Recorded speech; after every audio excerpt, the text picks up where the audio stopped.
Hello everybody and welcome to this how to do episode. Very unusually, I don't usually do very short episodes regarding small subjects, but this is quite an important one that actually people miss out quite a bit. It's a tricky one on certain engines, and I'm going to show you on two different engines exactly the sort of pros that you might be able to gain from indexing your spark plugs. Yes, indexing your spark plugs, something that was only done back in the day because, you know, cars were very marginal sort of pre-1980s, and to get the maximum amount of performance out of an engine you needed to do certain things. And indexing spark plugs now is kind of irrelevant. They don't really make too much of a difference that you would notice, but it does make some difference because of exactly the principles behind the burning of that electrode in that spark plug. So anyway, I'm going to show you a few bits and pieces. There's also gapping a spark plug, which people tend to miss quite a bit. There's no point in just fitting new spark plugs and assuming the gap is correct out the packet, because it often isn't, in my experience, and that can lead to loss of performance or actually MOT failures, to be honest. And I've heard that before. Anyway, let's take a look what I'm doing. Right, the subject of this very quick episode is a BMW E30 and the famous Rover R8. Lovely. 1.6 D series. So actually both engines exactly the same capacity. And look at that. I'll tell you what, I am astonished by this engine bay. Really, honestly, this will be in another episode. But basically what we have here is two different configurations where the spark plugs are mounted. So up the top here we have very nicely numbered as well. The spark plugs directly in the top of the cylinder head, pretty much as most people will recognise today, where the spark plugs are kind of in between two banks, or in that case it's only a single overhead cam just at the top of the head. And in this BMW M40 lump, the spark plugs are a bit sort of angled downwards on the side, so it's going to be practically impossible to do any form of spark plug indexing. Only older engines where you can visibly see what's going on. Now, it's a DIY thing that you can do in a reasonable amount of time. Whether it gains any more performance, I don't know. But anyway, I'm going to go through the principle of spark plug indexing. First, let's take one of these spark plugs out. Any volunteers? Number 4. There we go. That's come out really nicely. And just get your socket and a 3/8. You can use a 1/2-inch bar, but I have just slackened this off just for the purposes of this video. Right, it should be ready to come up. Ooh, we've got a bit of oil on the thread. Not quite sure why that is the case, but anyhow, this is your opportunity, excuse me, of finding out exactly what the condition of your engine is. There's a couple of ways of finding out how good your engine is, and looking at the condition of a spark plug is definitely one. And I can tell you now, we might have a bit of oil leakage, probably from the rocker cover. The rocker cover on a lot of engines can leak internally rather externally, but there's a bit of oil on the thread. Probably explain why it didn't take much to crack off, but I wouldn't worry unduly. But the plug looks quite nice actually. Might have disturbed a little bit of oil in there, but overall okay. Just need to keep an eye on whether that oil leak continues after a rocker cover change. That's just mainly the one thing, but you just give it a bit of a wipe over. And this spark plug can be reused. It can be definitely reused. So I'm just going to bring it over here. Just bear with my camera work, guys. Just going to clean this plug up. There you go. Excellent. Okay, so we can kind of see everything better really. Now this gap is incredibly important because this umbrella here on the outside, okay, this is the earth point, okay. This is what is basically earth to the car, and your electricity comes in via the bottom of the plug via the center electrode, okay, and the gap between the two creates a spark because the electricity is lazy. It wants to go to earth, and it's found an earth. This umbrella, the outer electrode, is an earth point, and it goes to the engine block, back to the battery. Well, back to the body and then the battery. The spark plug in your car is the biggest earth point and the most important one as far as running it is concerned. And we want to make sure that this gap is correct every so often. And this used to be a thing back in the day, but people were like, oh no, you don't need to do that, you know, it's completely unnecessary, just buy new plugs. I think that's a total waste of money. So get yourself one of these. It will measure in inches on one side and millimeters on the other. I go by millimeters. The ideal preference for D series is around 0.8. So just slide it along and, oh,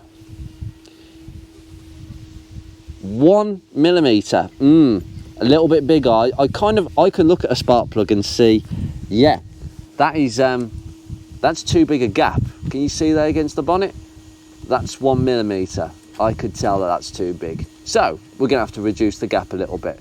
What you do is you get a little, maybe just a small hammer, and just give it a tap, just a little bit of a tap, and then close it up again, okay?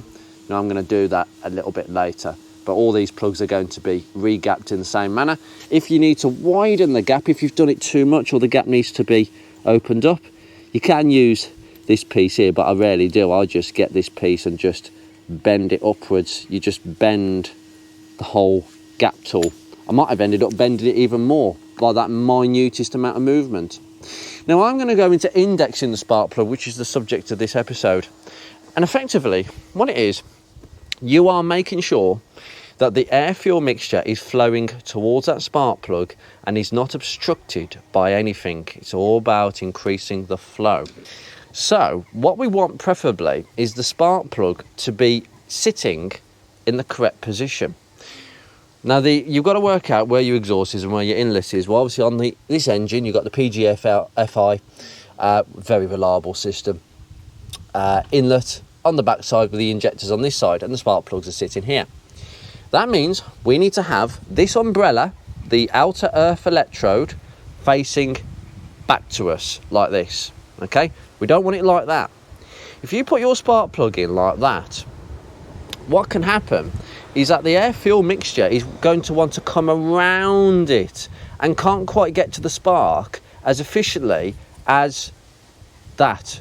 You need it kind of, you know, it doesn't have to be precise, it just has to be kind of, you want the umbrella to be on this side, okay, the exhaust side. We want the umbrella to be facing the back side. We want the air to come in from this side, okay? It doesn't have to be accurate. Now the way you do this is special copper washers that crush and just allow you to twist in and out, okay? Now I haven't got any of them today, so it might be a bit of trial and error. And it will take a little bit, but it's worth trying, because you may not see any performance. I doubt you'll see any performance. I think we're talking maybe a quarter, maybe half a horsepower, maybe a horsepower if you're lucky. You won't feel that, but you'll know, because of the science behind this, that it's doing something that this isn't doing when it's faced the wrong direction, okay? I wonder how many cars have got spark plugs facing the wrong direction. Again, for this engine, inlet is on this side. We want the umbrella facing this way, going that way, okay? We want its backside to the exhaust and the centre electrode exposed to the inlet side. However, doing it on this engine is downright impossible. Now, the way you go about it is simple. We want to make a measurement. Now, just put it in the actual socket. Excuse me, I'm just holding it between my legs. We get a marker pen. Some people can use paint or whatever. Now, it doesn't have to be accurate, but we just want it to sort of go like that. Make a mark there. Make a mark there, okay? Now, it's going to be really difficult for me to see this because, no, I'm just going to mark it all the way. Just a very rough estimate. There you go. Okay. Now I've marked that. Now you're not possibly going to see that bit. That was just to help me kind of see the line a little bit. Now it doesn't have to be entirely onwards. In fact, I might have got it just slightly off there, just a little bit. Okay. Doesn't have to be dead on. Well, excuse me. I've got it wrong way round. Excuse me.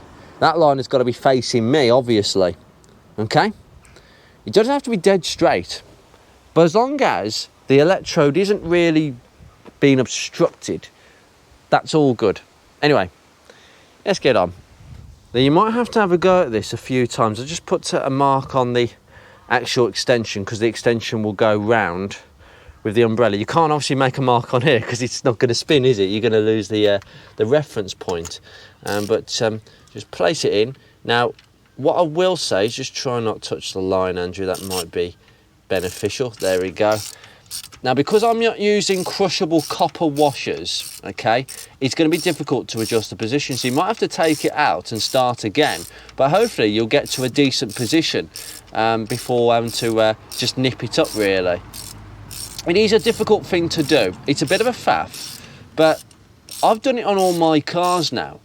And I can't see any performance differences, but I know that it's doing something.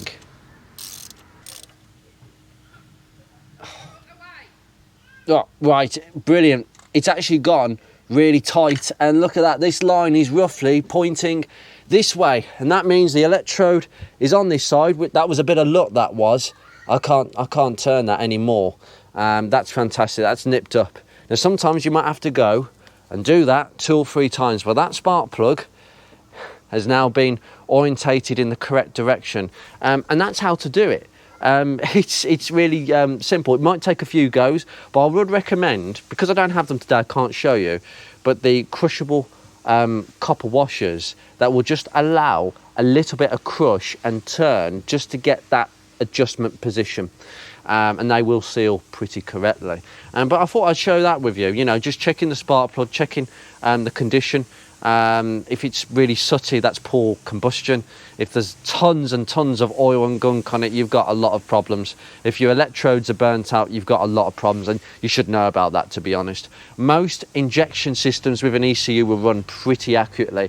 It's only carburettor cars that are responsible for choking their spark plugs up.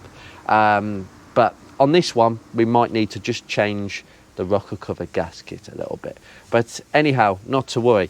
Gapping them, again, don't trust them out the box, readjust them, okay, even if they've come out. Now, I'm putting these spark plugs back in just to check them and readjust them for David, because there's nothing wrong with these spark plugs. They're going for a lot longer. Copper plugs, please. Copper is more conductive in the use of cars in general. Platinum are okay, BMW recommends that. Iridium is not recommended. I don't recommend Iridium. It's designed for owners who don't want to service their cars every 100,000 miles, and I'd stay well clear of them cars and the people that own them, quite frankly. You might get some different spark plugs with multiple tip electrodes. These have just come out of this BMW. I don't like these. These are going to be changed for a single tip. Gapping these, you just put the gap tool between the 2 electrodes where they almost touching the centre, the 2 umbrellas. Now, to orientate this is going to be impossible in this engine. It really is, so don't bother.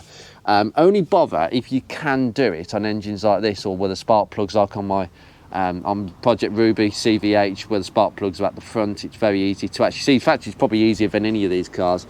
My focus will be similar to this, really. But yeah, I don't like these. They don't offer any performance benefits whatsoever. These multiple tips, fancy spark plugs, no, I don't like them. But orientating this in the correct direction, you're just going to have to turn it kind of that way, okay? You're just going to have the umbrellas going either side, okay? So sitting in this engine, it would just sit like that. You want it to be like that, but you'd have to make 2 marks instead of 1. So again, this could take some time, but it's worth doing a decent job on this, because they just last. And also, I have given this advice before. If you're going to use copper grease on your spark plugs, put the lightest smear. Don't put too much on, because copper grease is conductive. And what it will do, if you put too much on, it will just melt into the electrode area, and instead of the spark happening between the outer electrodes and the centre, the spark will happen all the way around it, because the copper is conducting the electricity from the centre electrode all the way around. You don't want that, and you'll know about that, trust me. You'll have a little bit of a misfire. That's how I discovered a problem on somebody's car years ago. There was too much copper grease, ruined the plugs. Changing the plugs cured the problem. Or petrol. I use petrol for cleaning plugs, but these are not going to be reused. We're going to get some better ones. Anyway, I'm going to leave you be. Thanks for this, hopefully, shortest episode. And it might be useful to some people, it might not be. It's a bit of a faffy job. You probably won't feel the benefits. but the science tells me it works, and engine builders, old school engine builders, do recommend this. Take care.